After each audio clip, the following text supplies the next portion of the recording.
La Jornada Zacatecas TV, un espacio de libertad.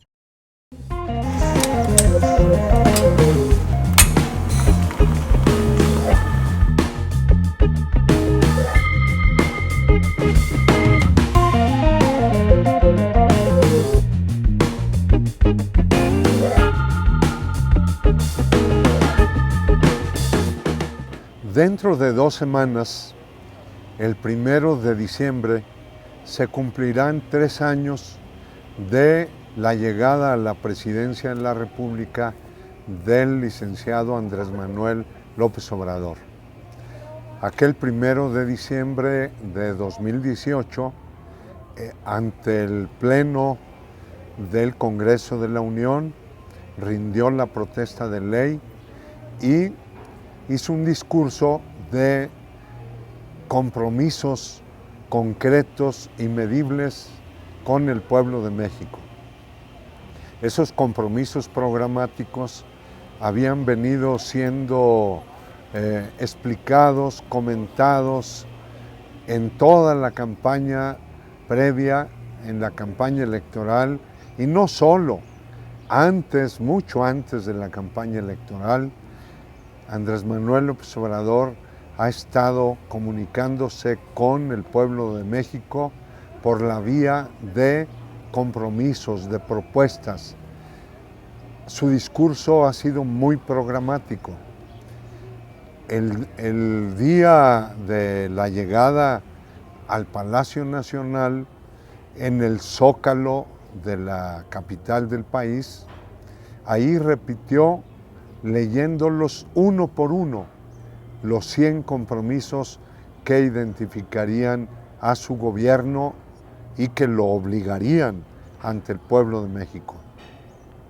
Pues bien, el hecho es que 1 año y medio después, un poco menos, en febrero del 2020, llegó la pandemia y todos los planes, no solo en México, sino en el mundo entero, tuvieron que posponerse y todos los gobiernos se debieron de poner a trabajar para evitar los daños más grandes a su pueblo. Aquí en México, a la pandemia le siguió como una consecuencia inmediata un parón de la economía que hizo que millones de personas quedaran sin un ingreso fijo seguro. Hay mucha gente que su único patrimonio es un empleo precario y todos esos no pudieron sostenerse en su fuente de trabajo. La pandemia y la crisis económica generada por ese acontecimiento biológico golpeó a mucha gente, especialmente a los que menos tienen. Pero hubo muchísimos negocios que cerraron, los pequeños y medianos empresarios, muchos tuvieron que cerrar por meses sus fuentes de trabajo y a estas alturas empiezan apenas a levantar cabeza. Lo cierto es que muchos gobiernos del mundo tienen problemas de comunicación con sus pueblos y muchos enfrentan crisis política. En nuestro país,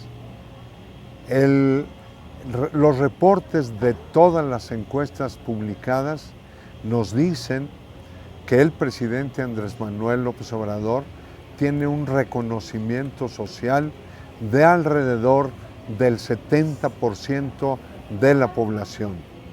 Algunos reportan un poco menos, otros reportan un poco más. En promedio se habla de un 70% de la gente que ve bien al gobierno de López Obrador.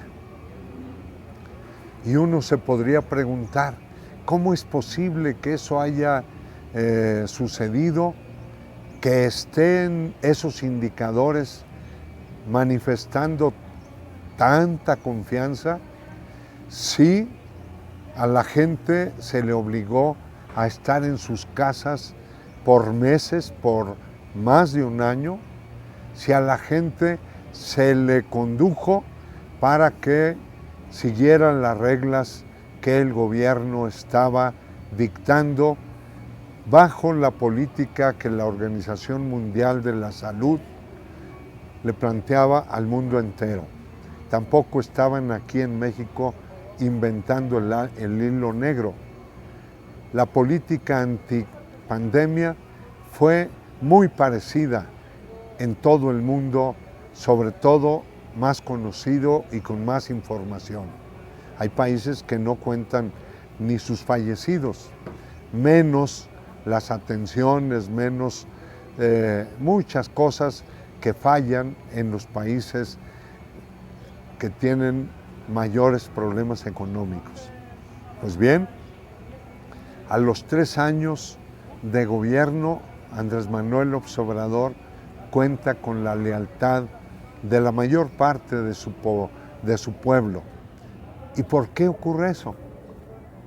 Me lo he preguntado muchas veces y pienso que la clave estuvo en que nunca dejó el gobierno de comunicarse con su pueblo. Cada día, por la mañana, el presidente ha comparecido ante la población por vía de la prensa. Nunca un presidente había estado dando la cara ante los periodistas, contestando en vivo y en directo sus interrogantes. Pues bien, en plena pandemia tuvieron el tino de establecer también la vespertina, la conferencia por las tardes, para explicar todos los temas de salud. A las 6 de la tarde comparecía el subsecretario Hugo López-Gatell para explicarnos a los mexicanos la naturaleza de la pandemia y la complejidad de las políticas que el gobierno de México estaba siguiendo. Durante varios meses, cuando ocurrió lo peor de la crisis económica, también establecieron una conferencia vespertina para que la gente supiera lo que había que hacer para mantener la vida en el más adverso de los escenarios. También fue muy importante que los programas de bienestar no se dejaran de aplicar, que la gente recibiera sus apoyos, porque eso, junto con las remesas que envían nuestros compatriotas en Estados Unidos, permitió que el gasto cotidiano de las familias no se cayera. En México no vivimos una crisis del consumo de las clases populares. Yo creo que todo esto permitió que la gente sobreviviera y que se preparara para activarse de nuevo una vez que ocurriera lo que ya estamos viendo. Tenemos un escenario en el que 31 de los estados de la República tienen semáforo verde, solo uno está en semáforo naranja, el estado de Baja California, y las actividades se empiezan a reactivar de manera segura, controlada, gradual. Es muy importante que el pueblo de México haya mostrado esta madurez, que la información que nos dieron fue suficiente para no caer en la desesperación y el desencanto que nos proponían desde los medios de comunicación masivos en nuestro país. Comentaristas, conductores de radio y televisión, los famosos expertos, todo el mundo decía que México no iba a poder vacunar a su población, que íbamos a pasar décadas de años antes de que se vacunara siquiera a la mitad de la población. Pues bien, hoy ya andamos rondando el 85% de los vacunables, de los segmentos de la población que requeríamos con más urgencia la vacunación.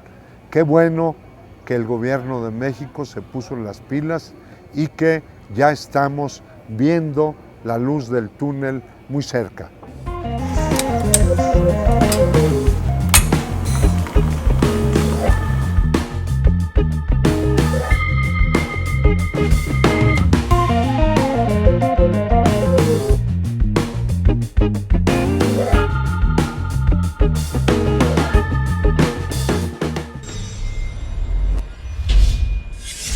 La Jornada Zacatecas TV, un espacio de libertad.